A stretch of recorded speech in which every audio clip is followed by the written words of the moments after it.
Hello, my name is Stanislas Merlet. I'm a senior solar PV consultant in the company Multiconsult, based in Oslo, in Norway. Multiconsult is a global engineering consultancy with about 3,500 employees worldwide. I've been working there for the last 10 years or so in the consulting branch, and I started with floating solar PV back in 2015, 2016. The company is providing engineering advisory services for infrastructure, buildings, environment, and then energy. I understand that floating PV can sound exotic, but it is a real thing. It is happening. It is a niche. It is still a niche. We just, in the global solar PV industry, we just passed the 1 terawatt last year of total installed capacity. Floating PV represents approximately 6 per mil of that. So it's not 6%, it's 6 per mil. So it's still a niche. It's still relatively small, but it's growing very fast. We have a compound annual growth rate of about 50-60%. So it's a growing niche, and it has a lot of interest. Europe is emerging as a very important market for floating PV, which initially comes from Asia. And the main market is still there. China has been building a lot of very, very big projects. But Europe is coming now, led by the Netherlands, which have been very involved in the floating PV market for the last 5 years, let's say. And France is also emerging as a very interesting market. The main bottleneck or the main showstopper still in Europe in general would be the regulation. It is still quite new, and the whole permitting process is a bit unclear in different markets. It is sometimes quite clear but quite restrictive, like it's the case now in Germany, for example, which are very huge requirements for the size and the distance from shore and everything. So that makes project development a bit complicated. And in France, we've also seen, it's quite a specific market, but we've also seen huge requirements for environmental and social considerations in this ground-mounted tender. And building solar PV on water kind of limits that, especially if it's on man-made water bodies, and you don't have to, there is no land conflict with agriculture or other kind of activities. And it's really making use of unused surfaces for solar PV.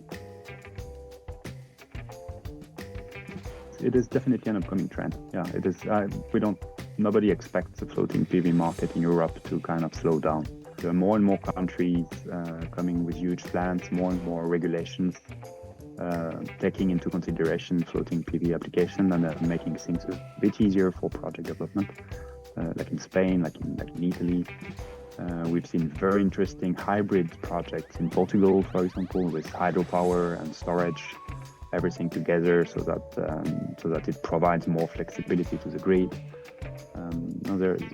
It's a trend. It's definitely a trend in the European market. It is a different environment, and that's something to take into consideration during installation. So the whole design also includes anchoring and mooring in different set of conditions for the site, which can vary a lot from site to site. And it's a very crucial safety point in every floating PV project. So that's definitely something to take into account, and it's very often not in the core of competence of installation or typical solar PV installation companies. So that's something they might have to outsource to other company, and that adds to the complexity of the project construction. And it, of course, also comes with a slightly higher capex due to the anchoring and mooring, mainly because it also requires special equipment, special site studies like the bathymetry, which is kind of the topography, but for the bottom of the water body. So all of this kind of water environment conditions are quite new for many installation companies and require some training and capacity building. The frequently asked questions about floating PV are probably the whole bankability of the equipment. Can I finance my plants with this floating new technology? The second one would probably be about the cooling effect.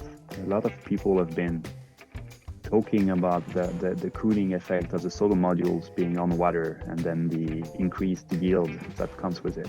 Is it 2%, 5%, 20%? There's a lot of buzz around that. We have a lot of questions about equipment lifetime or reliability of the solar PV modules in humid environment, the cables. Many questions about the impact on the environment below. Impact on fishes, on algae, on whatever fauna and flora that you might have in the water, sailing, kayaking, fishing, whatever, or drinking water or irrigation water. Does it affect the water quality in Europe? That's a very cool technology and part of the answer for a better world, I guess. So go for it.